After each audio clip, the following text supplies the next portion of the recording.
to you at the end of September. Isn't this supposed to be June?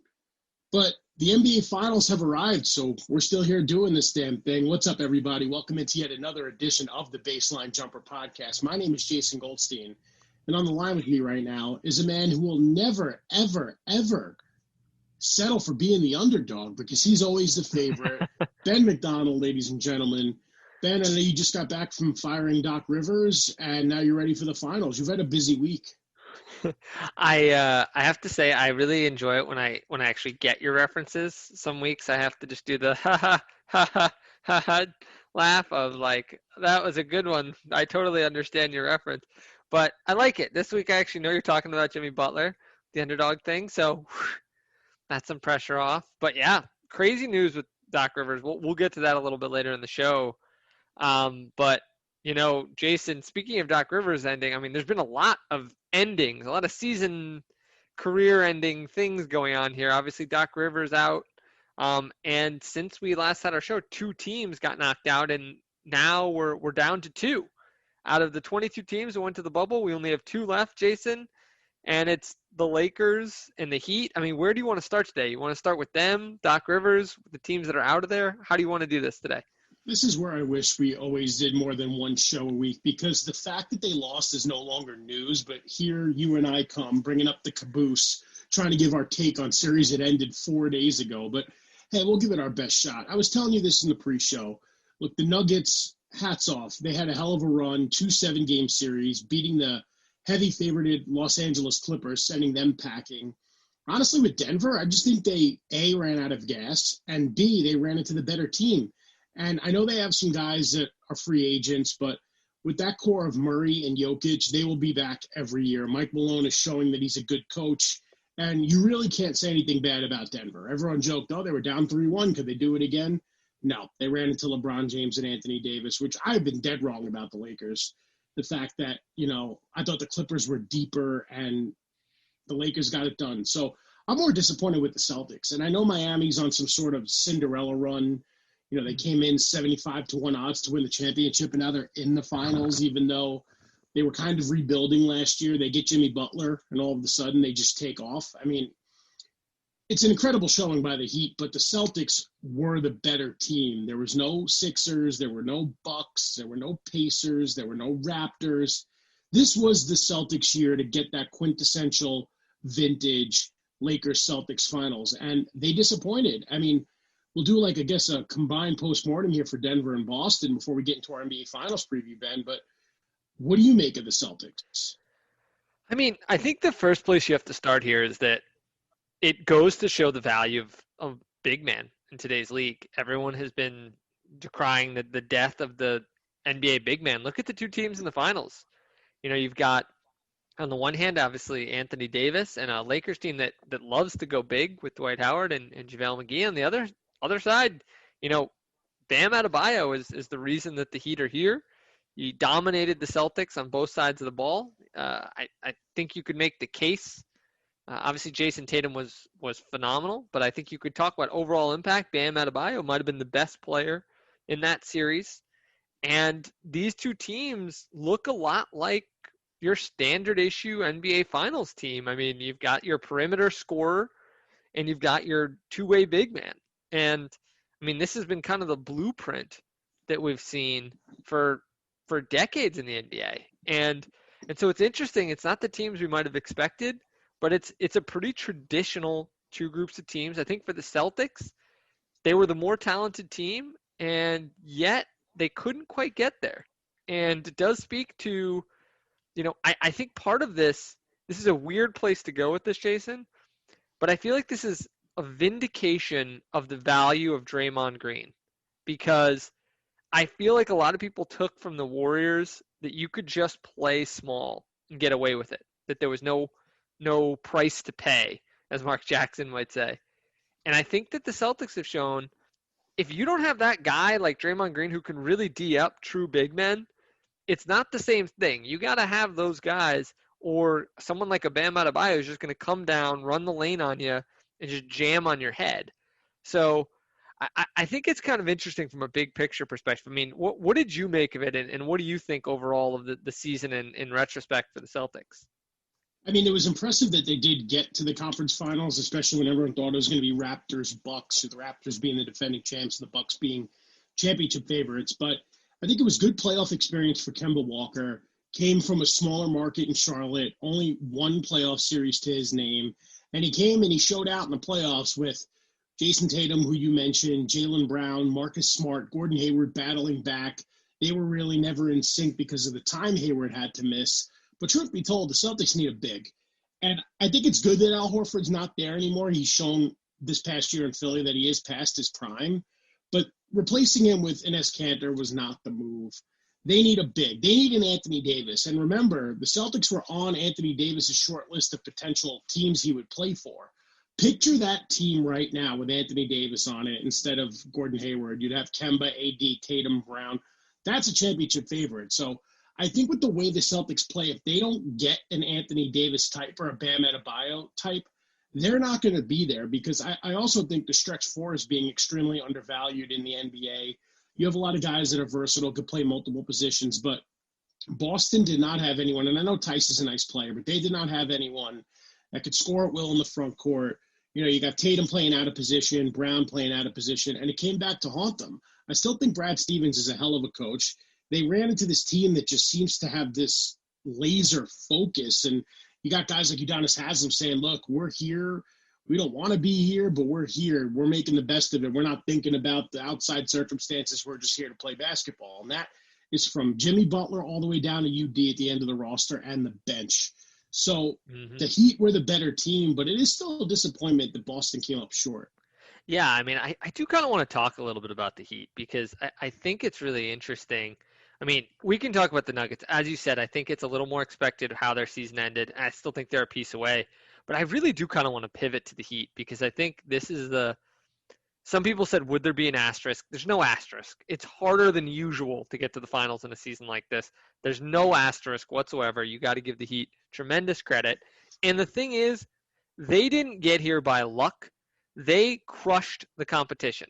They beat the Pacers 4 games. They destroyed the Bucks. They beat the Bucks so badly that there's an existential crisis across the league about what the Bucks are going to do, which was incomprehensible before Orlando. So it's incredible that they've gotten here, but they've beaten good teams to get here. They didn't cakewalk. They didn't have anything lucky, no flukes. I mean, they deserve to be here. And Jason, I mean, what do you think their chances are? Before we get into all the kind of the details, what do you think their chances are overall in this finals? I mean, they're against a very favored Lakers team.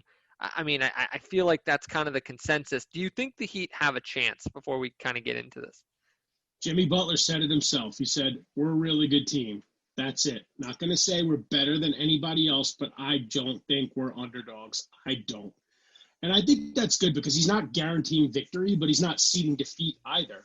And that's exactly what the makeup of this Miami Heat team is, okay? They have a front office that has been together forever, with Pat Riley leading the way. Mickey Arison is not a meddling owner, all the way down to Eric Spoelstra, who's been in the organization for 25 years, working his way up from a video coordinator to a 2-time championship head coach.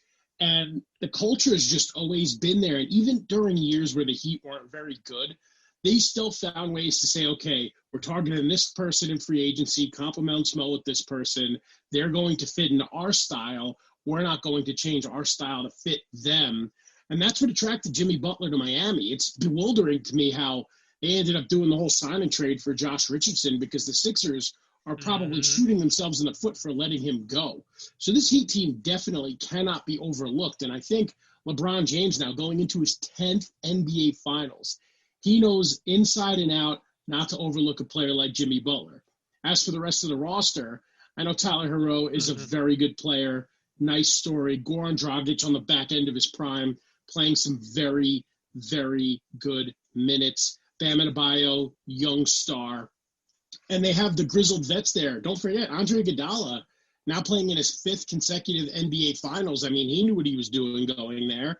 He has help. You know, Jay Crowder, I know he's not shooting 3 particularly well in the Eastern Conference Finals, But the makeup of this team, it just fits. You have a vet like Udonis Haslem, even though he doesn't play anymore, that's his locker room. So if you're coming in as a new player and you don't like what's going on, UD will talk to you. And that's the importance of having continuity in an organization, and it showed this year. I mean, I think there's a lot here to unpack. You make some really good points. I mean, there's a very idiosyncratic method here for the Heat. They're a unique team who do things their own way, and as you said, that's what attracted Jimmy Butler. And I think it's what makes them really interesting to kind of analyze ahead of this finals, because part of me feels like if I picked the Heat to win this series, that I'd feel like a bit like an idiot. But on the other hand, there's some big kind of mismatches, I think, on both sides. And I think these two teams are just very different. So I kind of thought we would structure this, Jason, by going into sort of when each team has the ball.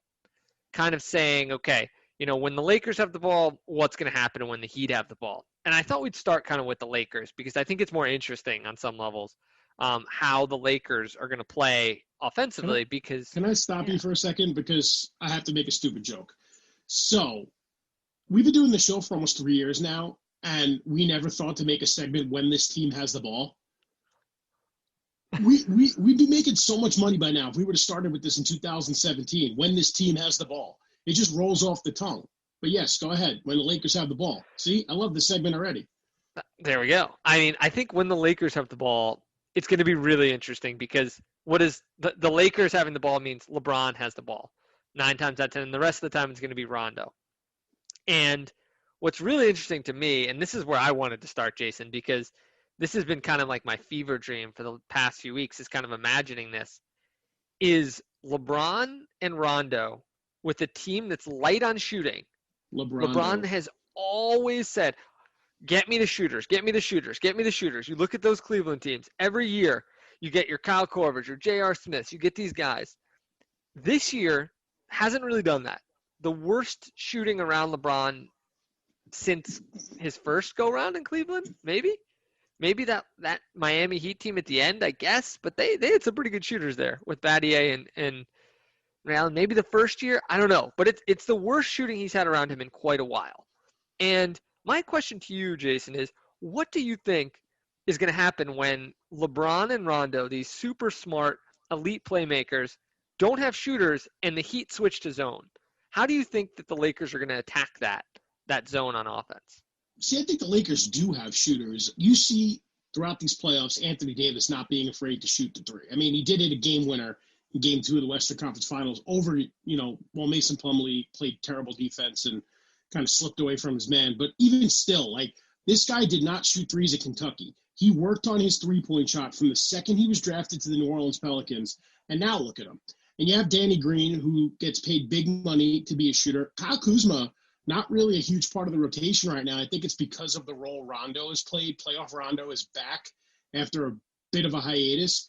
But I think between Danny Green and KCP, there is enough shooting to go around. And when you have big men like McGee and Howard on the offensive boards, they're okay to miss shots. They don't have to shoot 40% from three and win a playoff game, even an NBA Finals game. And that's what worries me about Miami, because who's guarding these big men? It's not even just that they have to deal with AD, and that's going to be a tough assignment for Bam Adebayo, but who's blocking out Dwight Howard? Frank Vogel made a switch in series. We're going to start Dwight Howard, bring McGee off the bench. He cleans up the boards in the first quarter and sets the tone.